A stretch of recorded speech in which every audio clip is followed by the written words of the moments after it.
It is such a good movie. It's very intense. We got into the John Wick series. Ooh, big fan. I mean, the boy and I. And it was... Big fan. A night, every night of the week, we watched one of the new John Wick movies. He's like, Dad, is there another one? I was like, yeah, there is. Yeah, there is. Dad is dog. I was like, I know, but watch. It's going to give us 6 more fucking movies because of it, man. I was watching 3 the other day, and Lauren sat down, and I gave her a little rundown. I said, this all stemmed from some asshole decided to kill his dog. Yeah, pretty much. Yeah, I mean, I would have done the same thing. He's a man of sheer will. And dude, like... And dude, yes, he killed 2 men in a bar with a pencil, I know. And then we got to see him do it, I think, in the second one. Mm-hmm. Actually kill someone with a pencil. No, 100%. It might have been the third one. I think it was the third one. Because I want to say it was the second one they kept talking about it. But you might be right. I just watched all 4 of them not that long ago. There's more than 4. John Wick 1, John Wick 2, then there's Parabellum. Well, the Ballerina is also part of the John Wick series. I've just seen John Wick 2, 3, and 4. Have you seen the Ballerina? No. You need to go watch the Ballerina. What is that? It is, I want to say a continuation of the line. Okay. So it's kind of like World spin-off. Kind of like World of Fantastic Beasts, kind of like a continuation of the Harry Potter world, but in John Wick. Yes, but the paths cross. Okay. So like Walking Dead, Fear the Walking Dead kind of crossover? Yes. Yeah. Or like I'll say more of how the TV show and the comic book went. Where it was like, oh, this happened in the comic books. This definitely didn't fucking happen in the comic books, right? And then those things like, oh, Negan. Right? Oh, like, yeah. Okay. So shit like that. So I don't want to give it all away. What was the end of the last John Wick you saw? What happened? The end of 4 is that final duel. Went, God, all the stairs, dude. Yeah, he died. Right. You saw it all the way to the end? Okay, he died. We know that much. The new movie starts in between 2 and 3. Okay. Mm-hmm. It starts in between 2 and 3? Mm-hmm. Follows another character that is going through the... Fuck, I can't remember the name. The lady that ran the ballet school. Okay. What are the students through there? Did you see that they just came out with the Continental too? I want to watch that as well. I do want to watch that. The guy that played... The manager? Yes. Fucking incredible. I don't think he's the perfect role of the manager. Perfect, yeah. Concierge too. Yes. He nailed it. So they were both spot the fuck on. He had died in real life. Concierge did? Yes. But they had him in the new movie. Before it was so cool to see. Because like we all in real life knew he died, and then we see him, we're like, oh, right, like an homage, I guess, to him. It was fantastic. But since we already talked about it, I hate calling it $1 million question, because fucking $1 million won't really get us a whole lot nowadays. No, it really won't. But you might get you out of debt. Yeah, it should. Yeah. If you in win this $1 million, economy, hope you don't like drinking milk. Right. Or you're buying eggs, right? Yeah. Like, I thought that was kind of bullshit, too. You were like, oh, eggs are so expensive. Okay, unless I see $12 for a dozen eggs, they're not fucking expensive. Okay? Like, they just went up a little bit. It's not that big of a fucking deal. When milk's $6 a gallon, then I'm fucking... Guess I gotta drink water. Yeah. It's like, fuck. But I think the last Powerball was like $2.8 billion. And you won't get a fraction of that. You get half of that. What do you use what's the first thing you're doing when you win? Paying off all my debt. All of the debt is all of my debt. Paying off literally everything. Are you acquiring new debt? Fuck no. Just open a line of credit somewhere. Oh, shit. I'd build new house, cash, pay property taxes. Right, all that good stuff. Invest a bunch of money and just chill. Literally just chill. What's the first... Look what I got. Purchase. Like, the first... Right, your house is built, the car's fucking the first cool. fuck you money purchase? Yeah. Like, you giggle, you're like, babe, look what I bought. Like, to your wife. What is it? I'm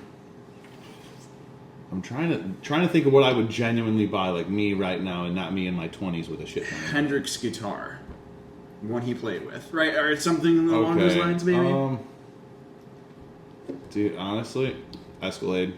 A music lesson with Escalade. Jim Root. Escalade. Escalade? Or are we bulletproofing the Escalade? Just fully loaded, dude. Sick. Fully loaded, like 4x4 package Escalade. I was expecting, like, a little more. Not like I'm disappointed or anything, but, like... I mean, I could say Escalade. Lamborghini. We live in Northwest Indiana. Yeah. You know, even if I had the money, I wouldn't want to drive it out here. But if it was, like, I bought a fully loaded Escalade, or I gave a fully loaded Escalade to, like, West Coast Customs and let them fucking bastardize it and make it something cool. Or... Fuck that. I want that money for me. Me and my fucking brother-in-law will build it, dude. There you go. I'm not even, and I'm 100% serious. He's got a lift in his garage. We'll build it. That's more of what... My mindset has changed when it comes to money so much over the last 10 years. Like, even if I was handed, like, a dumb amount of money like that, I would still, like, don't get me wrong. We're going to go on some dumb vacations. I'm going to buy some stupid things. Yeah. If I, you know, pocket $500 million, I'm going to waste $200,000. Like... Tomorrow. Like, that's gonna... I'm not saying I'm not going to be 100% responsible. Amazon but I'm doing everything responsible first and knocking out everything I need to do, seeing where I'm at, making investments, and then it's like, I know that I could spend this chunk of money and it is not going to change anything at all.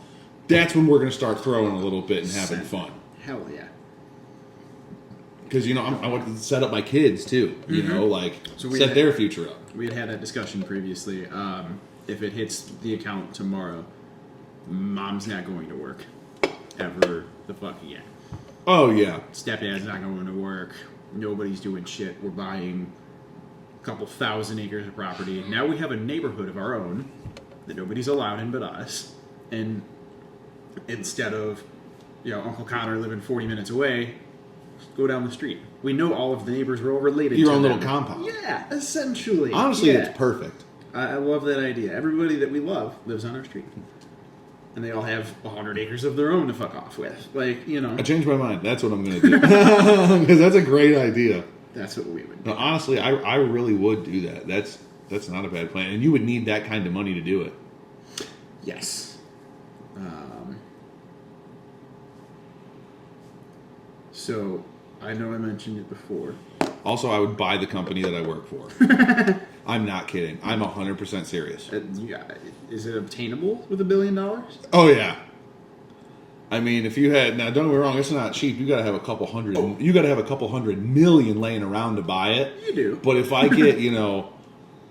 actually, so 2.8 billion. Actual take home after that, you'll probably get close to 1 billion, I would think. If you did a lump sum, you probably get like 800 mil, right? I feel like that's so fair. Yeah. So if I got 800 mil and I spent 200 to buy my company, that's now going to be passive income, you know, and it already runs itself. I wouldn't change anything. Yeah. My father-in-law runs a joint, you know. There you go. Like, just keep on doing your thing, and I'm just going to sit back, and then that's passive income. Yeah, I spent 200 mil. But it's going to pay for itself in 2 or 3 years, and God forbid I lose the other 600 mil. I still own a $200 million company that's making money, and I can still have a good life. Yeah, there's something circulating that currency. And even if I ruin that, I could sell it to private equity and live off of that until, you know, whenever. We always talked about investing further in gold and silver. Because when I bought into silver 2 years ago, it was $23 an ounce. Okay. Now, as of Sunday, it's up to $47 an ounce. Silver is? Yeah. Crazy. I did not know that. Dude, gold is $2,300 an ounce. Yeah. So if you got any of that laying around, go make an ounce. It's fucking insane. That's crazy. Palladium's like $4,500 an ounce. Rhodium somewhere $8,000 an ounce, somewhere around there. Yeah, dude. Precious metals are always precious. And it's nuts that like some of them don't even do anything, right? Like they just exist. Yeah. Like they're purely aesthetic. Copper is a thing that does a lot of work. Copper does a lot of work. But it has a very low denomination in comparison to gold and silver, right? I think it's $5 an ounce or something like that. It's Now, if you judged fashion to function with natural minerals, iron ore would be $10,000 an ounce. Oh, yeah. How do we my industry? I work in the steel industry. How do you build anything? Right. How do you make steel? Iron. Mm-hmm. How do you build buildings? Iron. How do you build roads? Iron. How do you build bridges? Iron. Absolutely, I agree, man. Like that's one of the most precious metals that exists. I think it's crazy how we're like one little tick off from like total fucking societal collapse. Like like NASDAQ can go down. The government's currently shut down. True. Fuck the ATF. But we sneak it into every episode. Fuck Hell yeah. Remember Waco? Mm-hmm. Actually, no. Ruby Ridge was much worse in comparison. The guy at Waco was not that great of a human being. But no, it's just getting wild out here. Shit is fucking nuts, dude. It is insane. So we attended I attended a Partners Home Defense / CQB class. How was that? Fucking awesome. I had a blast, at least. A good mentor of mine. I call him a friend. He's a great guy. Runs the company called Infinity Solutions. And I learned yesterday he's been doing it for a decade. The amount of knowledge this guy has, at least from where I sit, is astounding. How much he knows, how much he can teach, how well he can teach too. Because there are some people that like know a lot of things but can't teach it worth a shit. Right? Like I know. Not that I know a lot of things, but I'm not good at teaching the information I know. I get that. But being able to pass the information in an environment that could be stressful for some people, or some people that are doing it for the first time, it's definitely not a thing for everybody to be able to teach something they're very good at, or at least very proficient in. And I think he did an excellent job. We were there for 8.5 hours. Holy shit, the amount of information that was packed into the first 3 hours of class was just insane to me. But he had said something. He goes, if we had a Democrat in the White House as a president, we would all be considered terrorists. I'm not going to argue that. Right now, it's Antifa. It would be the terrorist organization. That's what they're labeled as right now. Right.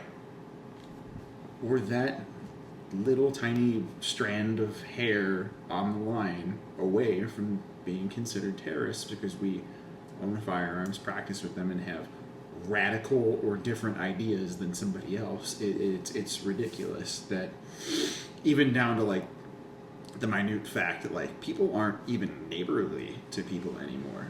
Like there are people on my block that like, oh, hey, we drive by, nothing. That's one thing that's really nice about having moved out to the country. Yeah, is dude, it don't matter. Everyone's waving. But like when I grew up, not that I'm old or anything, I knew all my neighbors. Like if there was something wrong, like I came home on the bus from school and I was supposed to go to daycare or something, I can knock on my neighbor's door like, hey man, I lack adult supervision. It's cool if I use your phone to call my mom, and they would, or they would just hang out with me until my mom got home. Yeah, you know what I mean. Just keep an eye out at the very least. I trust 2 of my neighbors to be able to do that. Not that I don't trust the rest of them. I don't know all of them enough. They're just people just aren't neighborly like that anymore. Yeah, man. People are very abrasive. And like that's fine. There's a time and a place for sure, but it's not like when your neighbor waves at you. There's like what's the cold shoulder for? Yeah. You know what I mean? Like your house could be burning the fuck down. You're gonna want somebody to come knock on the fucking door and let you know that's happening. Well, it's also kind of where we live, though, too, because my wife grew up that way. She grew up in Ohio until she moved out here in high school. And, like, her neighbors, like, they always had keys to each other's houses and all that kind of stuff. And even her parents here are tight with their one neighbors. Mm-hmm. But when she told me that, I said, where I grew up, if you gave your neighbors your house keys, you come back, you might not have anything. You might not you know what I mean? Yeah, you might not have a house anymore. So, no, we didn't do that. And even where we live now, like, I'm still in the habit of, I lock all my doors. Where I'm at, it's mostly, like, older people around me, and it's super quiet and super chill. It's not the neighborhood that people come to cause problems. And Lauren's just like, what are you doing? Nobody's coming in the front door. Well, but it's just, still, I just check everything. Hard habit, locking everything. We'll touch on that. Yesterday we had talked about priority of life, right? So what is on the other end of your house that you need to get to that's worth more than your life, that's why you lock your doors. That's why all the windows are latched. That's why it's the old, I don't lock my doors for my protection thing, right? Like, I lock my doors because everything that I hold fucking dear to me is behind them. Well, I'm going to be vulnerable for 8 to 10 hours. Right? So while I go to sleep, fucking help me if something breaks into this house. Now, something we touched on yesterday that I've made a point to talk about all fucking week, or all day today at least, was if somebody door opens to your house 3 a.m. I'm fucking up and I'm checking it. The situation presented itself. You walk down the hallway, see a silhouette, and fucking blast it. I'll leave that for you to answer, and then I'll go in on my tangent. So me personally, the way my house is set up is actually perfect. So you walk in my front door, you walk. It's like a little hallway almost, and then you walk in, and there's the living room, and on the other side of this wall is the kitchen. And then I have a long hallway, and then my room is all the way down the hallway. Now on my side of the bed, I pop out of the bed. Right under me is my 870 with 3-inch Magnum buckshot shells. There you go. So I can. What kind of language can I use on here? You can swear. 100%. Okay, I'm gonna cut whoever is at the end of my hallway in half from 10 yards away, and they're not getting past that. Now I do have options, but you never know what the situation is. I could grab a pistol and I put him down and 3 guys behind him. Correct. You never know. Correct. But in any situation, I don't care how hardened you are, if your buddy kicks in a door, he gets in position and gets blown in half. Mm-hmm. I don't think those dudes are going to keep coming in the house. I don't have anything in that house that is worth your life. I don't. No. There is literally nothing, dude. Nothing. I promise there's nothing. You're going to be insanely disappointed that you lost your friend. Life. Because, you wanted nothing. Yeah, essentially. So the points that were made during the conversation, door opens, you hear it open, somebody runs up the stairs, whatever the hell, like, just use mine as an example. Walk out with a gun, you see a silhouette, what's the first thing you do? Pull a trigger, dude. Okay. Here's a second school of thought. A couple of years ago, there was a kid in Texas running away from somebody. Oh, I know where this is going, and you're absolutely Front right. door opens, they run up the stairs, homeowner blasts the fucking kid. Kills him. Dead. Dead as fuck. Yeah. Homeowner, justified, as by saying, nobody's supposed to be in my fucking house, so I shot them. Were they an articulable threat when you fucking shot them? Yeah. And that's where, and you're absolutely right, because I've thought about that too. Like, what if one of my brothers was in trouble and kicked in my door because he couldn't get in. Exactly. Right. But at the same time, your brain, if somebody booting in your door at 3 a.m., that's just never supposed to be a thing. Correct. Ever. So, like, your first, because if you do, and in a lot of cases when that's not what the situation is, if you take that extra second to really think about that, now you got one through you. Yes. So the thing, it's a hard line. I back putting flashlights on weapons. You took the words out of my mouth. I want to put one on every railed weapon that I have for that. That way, so bam, you're gonna blind him off rip. It's my kid. Like, yeah, just at the fridge. It's not a bad guy, or you know what I mean. I tell you what, if that ever it's happens, just a dog, or and it's my flashlight and it's my kid, I'm not gonna shoot him. I'm gonna beat this motherfucking ass for booting the fucking door in at 3 a.m. So there was a guy in class yesterday. I'll reserve names, but he had shared. He is late teens ager who goes out at night most of the time. Go out, fuck off with his buddies, whatever the hell. All he wants is a text message. I'm leaving the house. I am at the house. That's all he wants. So that when the door opens at 3 a.m. and he walks down the house naked with a shotgun because nobody texted him and said I'm in the house, that's what he gets greeted with, because that's his way of differentiating what's going on in the house. Right? If he expects somebody home at late hours and he hears something, he's not out of bed. Yeah. I don't give a fuck. Because between midnight and 3 a.m. you're going to hear some rustling. The boy will be home. Yeah. Right. Something. love that we came to that merger, man. That's fucking sick. Huge proponent to identifying a threat. To see if it even is a absolutely, because it's such a double-edged sword, man. It's like you take the extra second to make sure it's not. It could be you in the ground now. Well, there was a guy. I heard the story from a good friend today during a conversation, hilariously, with the guy that runs the company. There was a story about a guy who was woken up in the middle of his night by his wife saying there's something going on in the garage. He walks out, sees something rustling, blasts his daughter in the garage. Now, the level of proficiency, I believe this, the level of proficiency you are in one thing, you should be in all of the things that surround it. So if you are proficient enough to take a wife, you should be good enough, I should say, or proficient enough to try to sustain life as well, right? So if I did shoot the wrong person, there were so many steps that fucking went wrong before I got there, we can agree. I should be able to at least prolong them fucking dying until... But make sure that it's justifiable to take that life before you do. Yeah, that was not a threat. Yeah. By any Yeah, no, means. definitely not. So, and that's when that shit that guy got to hold his daughter till she died because he made the wrong decision. Yeah, and that's terrible. Awful. But all that could have been prevented. Now, Bill Burr hilariously has a stand-up bit about, and like I love hearing the guy just fucking go off, right? Oh, dude, old dads, such a good one. But he had a bit. We could cut that out. Cut that.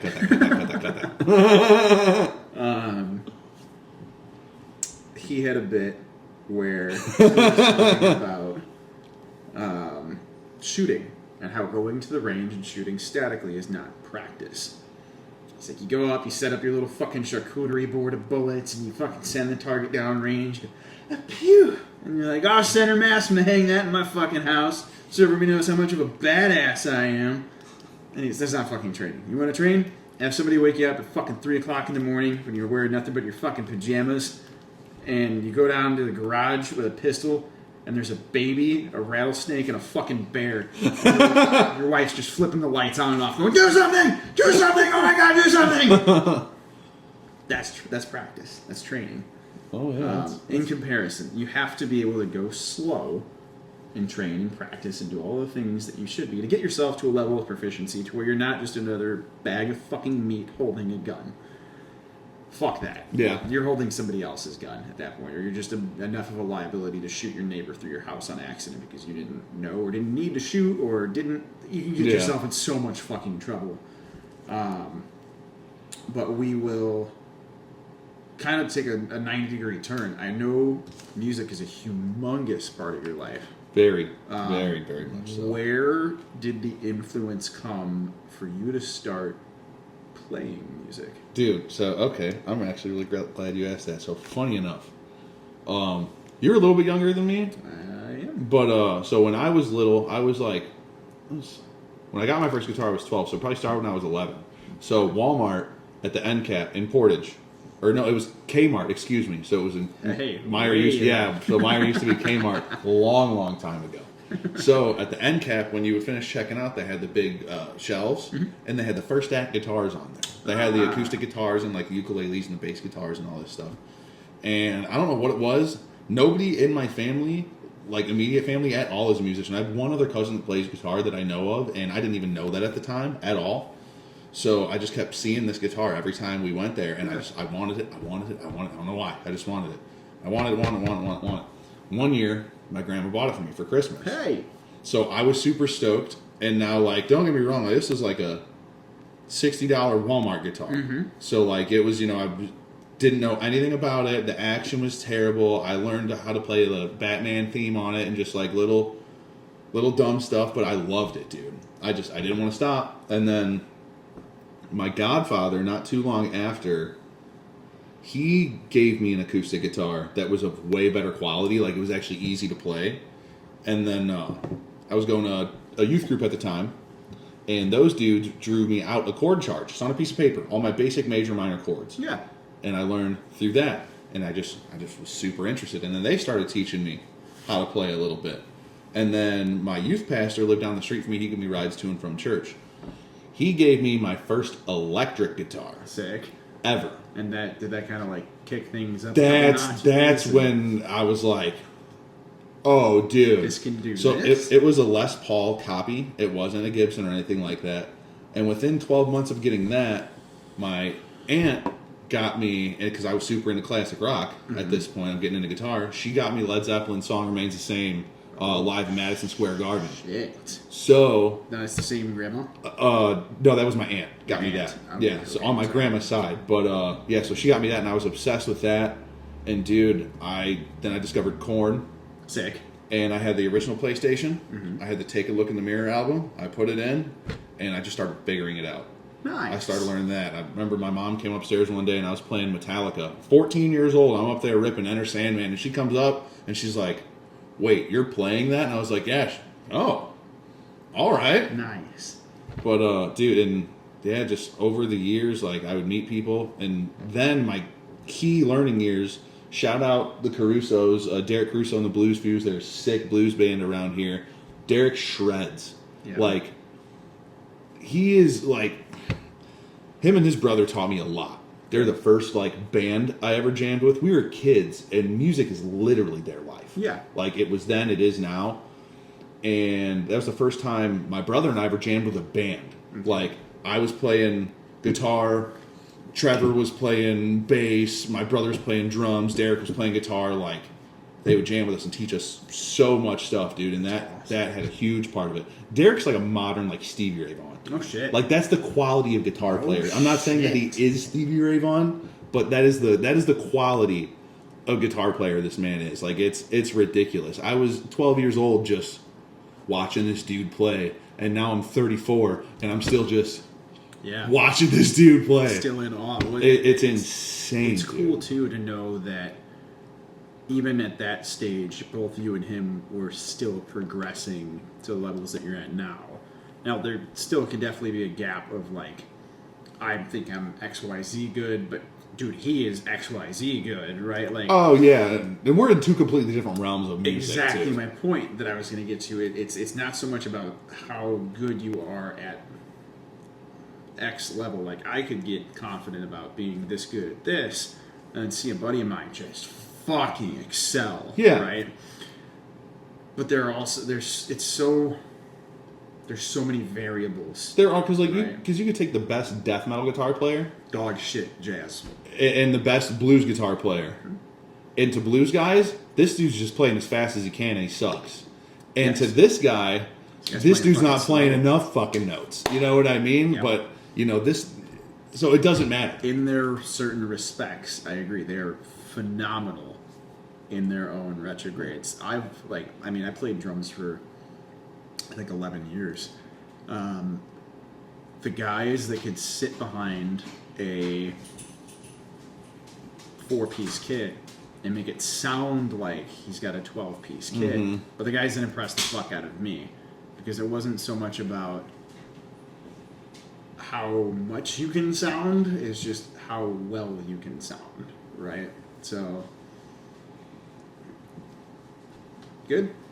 I was going to ask you a question. What's up? I didn't know you were recording. Yeah, no, we're fine. We can edit it out. What's up? Is that still rolling? Yes. Yeah, Good. Yeah. What's up? What do you need? I need a buddy, but I can figure it out. Okay.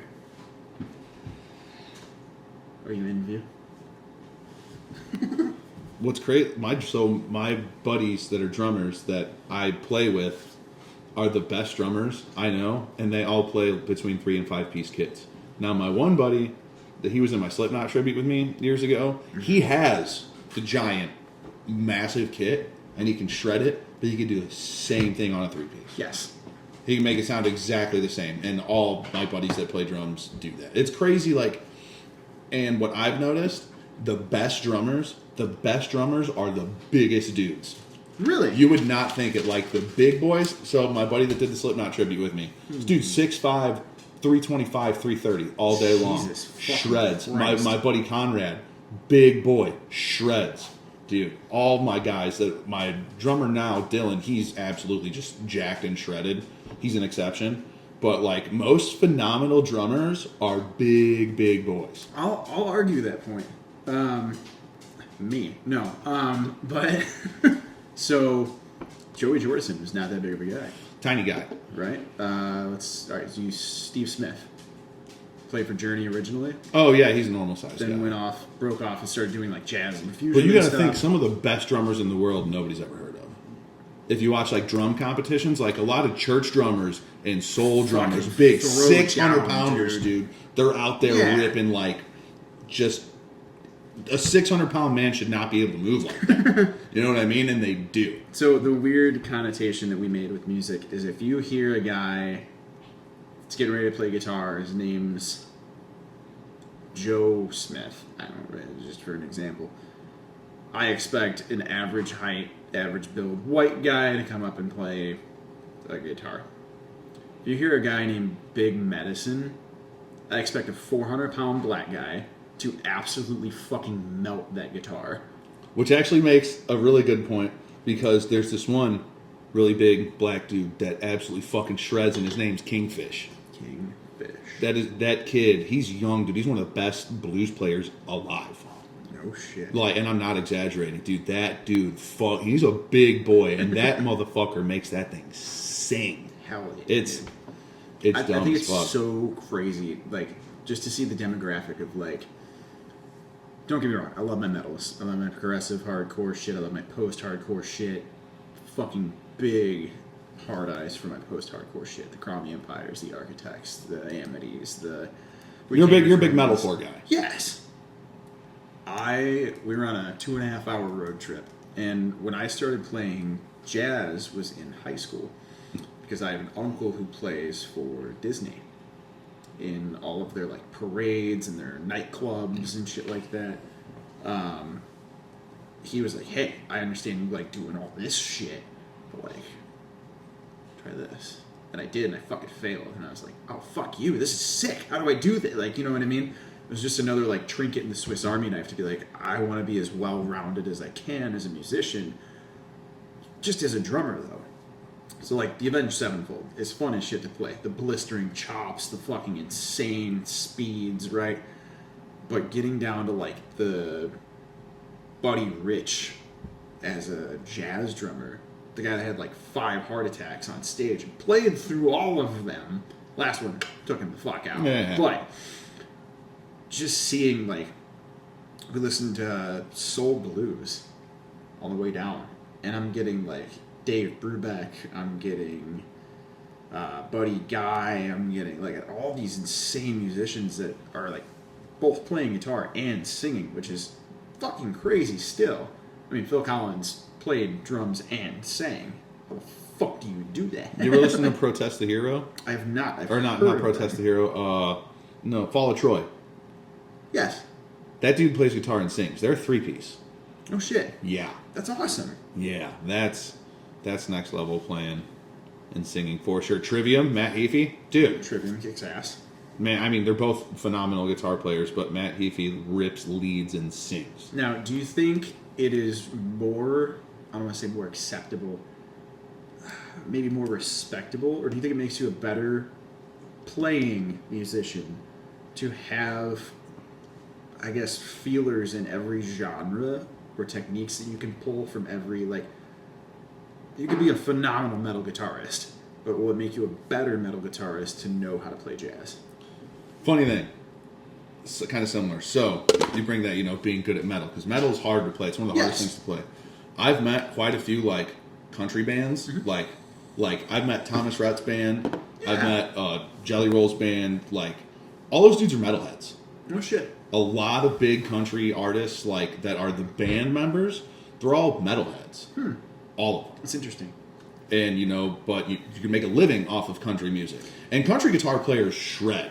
They shred to begin with, but if you can rip, Lamb of God licks, you can play country songs. Now, don't get me wrong, chicken picking is like an art, and country scales are their whole own thing. But most of those dudes are metalheads. So I hate saying country as country. I feel it's pop anymore, to be honest with you. A lot of it is. Now, like Zach Top, like that's country. Yes, That's country. agreed. But like your Johnny Cash's, it's they don't get the big recognition No, like the man. more poppy ones, like Yeah. Coulter Wall. Like that's Country. that's literally like a Johnny Bluegrass Cash. country. Yeah. Yeah. I would see. So the weird situation I find myself in is listening to Luke Combs. Fantastic. Big guy. fan. Fantastic guy. Sang about being an outlaw with Upchurch. How they don't need another pretty boy with pretty music and Yeah. you gotta, and then what'd he do?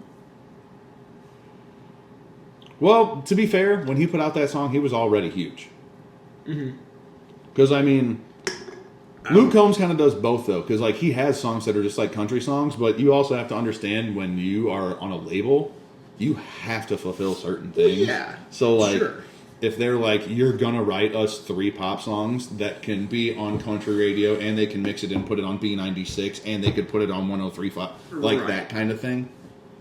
But Okay. because a lot of songs that happens to, you'll hear a poppier version of a pop song on this versus this.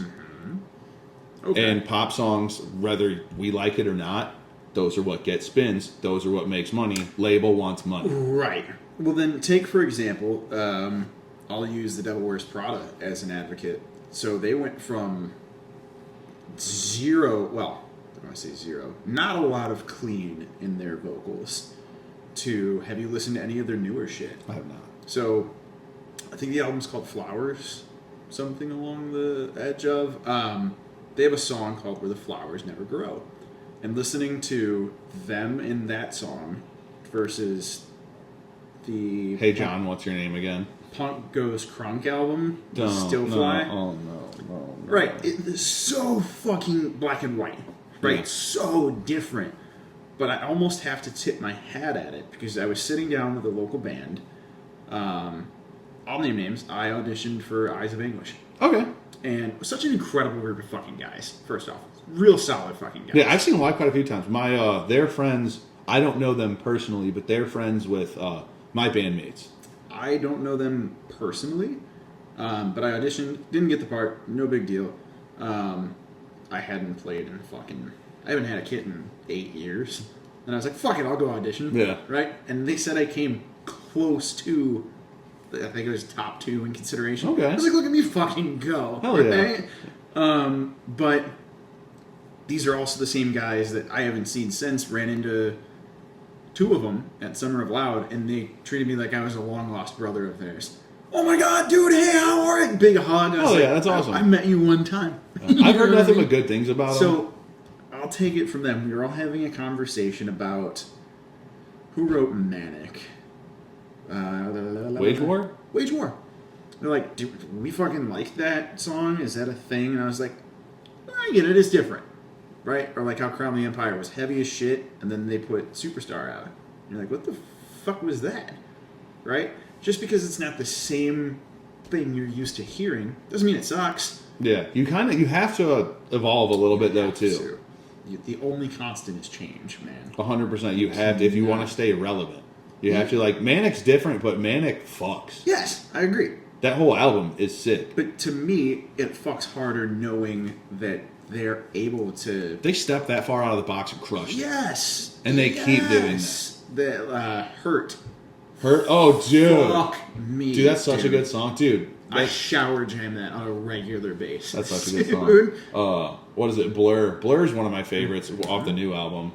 Blur, Hellbent. It's a banger. I'm a huge Wage War fan, honestly, dude. I'm a massive Wage War fan. So I'm starting to find my way into, I don't want to say newer metal, but like Landmarks. Landmarks is Currents. good. Do you like Throne? Yes. Throne is dumb heavy, dude. They are dumb I heavy. don't want to say like an out of left field contender, but it's like, where the fuck No, are these yeah, guys coming no. from? They're like they're like in the Alpha Wolf status. Yes. Now, Like they're in that bracket, I I think. I saw Alpha Wolf a couple. I almost want to say Throne's heavier, as a general consensus. Or maybe we're pissed off. Not. So the way that you could say yes is because, I mean, their parts are more predominantly heavy chuggy Yes. versus Alpha Wolf's got some more riffs and shit. But they also have like an electronic But Alpha Wolf's element. heavy as fuck. Yes. They both have that electronic element. Like Yeah. Throne's got a lot of like the MIDI tracks and stuff like that. Ambience and stuff And then like that. Alpha Wolf, they use their noise pedal a lot. Yeah. And like they do it analog, which is super sick. They played But a very good show. I would love to see Something both of about them it. on the same show indoors. That would somewhere. be sick. So we saw them outdoors. It was at Tinley. Alpha Wolf was the second band up. Also, huge shout out to Kingdom of Giants. Fucking great. Like, they came out there and were like, I'm not wasting any time, bitch, and then hit the fucking gas pedal to the end. And, like, this is when people are, like, coming into the venue. Let's go, dude. sitting 100 mile an down. hour, just going for it. They're just like, hey, what's up, bitches? And then kicked ass. Killswitch was also badass to see live. They're always so good. They were the live. first band of the day with pyro. Fucking nuts. Dude, they crush. Killswitch crushes live. I actually got to see them with Howard a couple of years ago at that Light the Torch show we were talking about. Oh my god. Yeah. So they did Signal Fire together. I was praying. They that both would did happen. that. They both did End of Heartache, and then Jesse had Howard do Rose of Sharon by himself. Yeah, I got to see that, dude. It was so sick. That's insane. Yeah. There is a card coming up at the Riviera on November 14th. It is Spite. Is it Silence or 156 Silence or whatever they I know what you're talking about, yeah. Currents, Fit for a King's headlining. And I was like, that's cool. So I look up and Currents isn't on the set for... Fuck yeah. Currents isn't on the set for the Chicago show. They're like one of the... Like we picked them up on the way. The road to... Yeah. Like, damn it, man. Currents and Fit Currents for a is King. really, really good live, too. They're really, So really good. any band that can come out and have... I don't want to say like that big of a sound, right? Because like anybody can sound loud. That's a fucking easy thing to accomplish, at least as far as my knowledge goes. But to come in with this fucking like wall Their of giant production, sound, dude. Their production is... Yeah. They sound like that outside, that's dude. crazy. It's like... And plus, one of their guitar players is actually also in Shadow of Intent. Okay, Yeah. cool. Because I was watching... I was learning a Shadow of Intent song on guitar.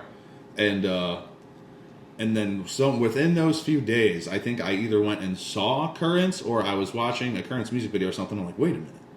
Or you know what? No, I was watching a Digital Tour Bus video. That's what it was. And I was like, oh, that's the same dude. I'm so glad you came to that head. The bassist from Architects. Do you have the same theory that I do, that he is also the bassist for Sleep Token? I don't like... I listen to Architects. I'm an old man when it comes to music. I still listen to Okay. a lot of the same stuff. Fair. Like, I know a few other things, but like, I'm so locked into what I like. Okay. And I do discover new things, but... It was like a music lore, I guess we could call it, is that everybody I suspects... do love Sleep Token, though. 100% love Holy Sleep Token. shit, dude. Big so Sleep from Token a fan. band that, I don't know when they started, but in 2020, they were still on like bar-sized stages in their whole fucking getup. They're doing it for fucking real, dude. To now, dare I fucking call it a cult following.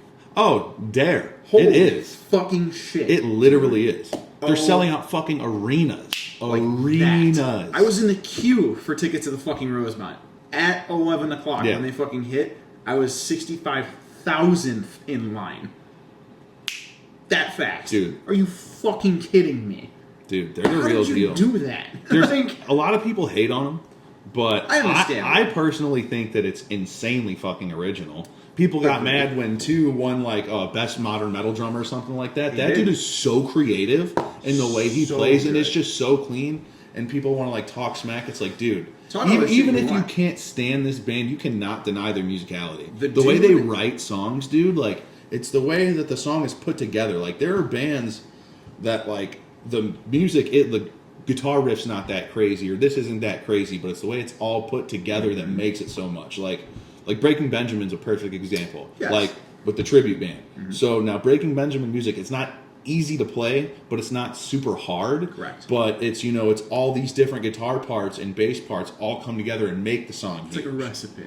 Yeah, exactly. Because like if I played with the entire band with just one guitar, it's not gonna sound right. No. Like you'll know what song we're playing, but you're gonna miss a lot. There's some So like there are little layers and stuff, and layers that run off of each other from guitar to guitar that create just that the entire song is itself. Or, does that make sense? Yes. So have you watched the video of Sleep Token's drummer explaining the solo in The Summoning? Yeah.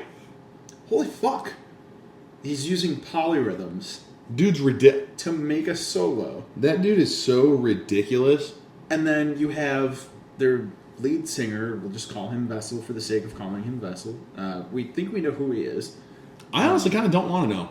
I haven't dug into it. Like, I know that it's been, like, ousted. And he's even said it in songs. What was the line? He said, people say my real name just to try to get a rise from me. Yes. And then I love what he says more than anything.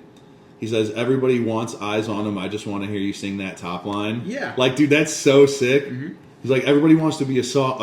I just want to hear you sing my songs back to me. That's fucking sick. Like, that's so fucking sick. But you take, like, there have been bands with great lyrical content. There have been. Where, like, I mean, so I gravitated towards Amity at I don't want to say a younger age. We'll call it just fresh out of high school, 2015, 2014. Okay. Right? Because there was a huge point, like, I don't want to say my upbringing, but middle in and out of high school and then out of high school was just fucking insane. You're figuring out who you are as a fucking person, where you fit in, where you want to be in, where you actually end up belonging are three insanely different fucking things. That's a fucking journey. The mental headspace that it takes to kind of navigate that is insane. But then dealing with life itself, the grief, the loss, trauma, anything, right, that goes into it. I found myself gravitating towards Amity because somebody was able to put lyrical content to songs that felt like I did, and they were okay. I knew I could be okay too. Mm-hmm. But to hear Vessel fucking almost Bible verse us with the shit that he sings, it's not surface level deep. No, it is so. You can feel it in your bones. Oh my god, dude! Euclid, like that, dude. One of my favorites. Oh, it's a masterpiece, dude. I have a fucking chill. When yeah, you said the like it's so good, dude. That is a masterpiece. It's so fucking good. I don't know if they've won. No, I don't Grammys think. Or anything. I don't know how they would get the Grammy without somebody figuring out. Like, they're not just gonna sing. Well, I mean, people know who they are. Like somebody the does. industry, all other bands do and stuff. There's an NDA. What is it? The bass player just ripped a song of Trivium the other day. No shit. Yeah. No shit. It might have been a few weeks ago now, but yeah, they brought him out on stage and he ripped a song with him. I think it's the guy from Architects. I really do. I'm gonna hold on to that conspiracy theory. We'll just say, dude, you want to know what? Now I know that it's not because it's been disproven. And nobody thought this but me. You know who I thought Vessel was for the longest time? And you're going to laugh so hard. Just because I could hear it in his voice, like just little articulates, you're going to laugh so hard. Mm-hmm. Just take a guess who you thought I thought it was. And I put serious thought into it. Like just based off of his voice and his body build, I thought it was, and I didn't think it was somebody, I thought it was someone from the States. Because bands can be made up of people all over the world. Dude, I thought it was Brendan Urie. No shit. But think about it though. Like, yeah. Really, like, it. Yeah. I know it's not, but like, there's some, because you can disguise your voice when you sing a certain way. Yeah. Versus the way you sound when you talk. And there were just a few notes I've heard him hit, and I'm like, that could be. Okay, I can understand that. Because Brendan Urie's a serious vocalist. Holy fuck. Very, very serious vocalist. And Vessel is a very, very serious vocalist. Now, I know people know who it actually is. Like, unfortunately, I've seen his face. I don't know what his name is. But it's not Brendan Urie. I know that. And that makes me sad. I'm not going to put you on blast, though. I don't want to know who you are. It's okay. But different bandmates, like, when Two did that interview, they all modulate their voice. There's always some type of component. Yeah, it's always like some First 48 shit. Yeah, I didn't do it. I ain't snitching on the homies or whatever the fuck, right? But like, you can tell there's still an accent there. I'm convinced they're all from like they're from the UK. Yeah, I think they're all from the UK. Yeah, the UK area. Wow. I didn't. So I don't want to say it went from 0 to 100 very fucking quickly. It kind of did. They were at it for a while, but somebody along the way was just like, "Fucking, this needs to go right up here, right?" Well, Gojira kind of did the same thing. If you think about I it, agree. dude, they were a band for like 25 years before they popped. Because I mean, I remember seeing them on flyers that my buddy's band played, years ago, and then I saw them at Open Air in 19, and dude, like since then, or it might have been a little bit before then when they really started popping, but then they just got fucking huge, dude. They got massive. So call it weird. Because you can do it forever, but sometimes it takes right. a long time. Call it weird. Call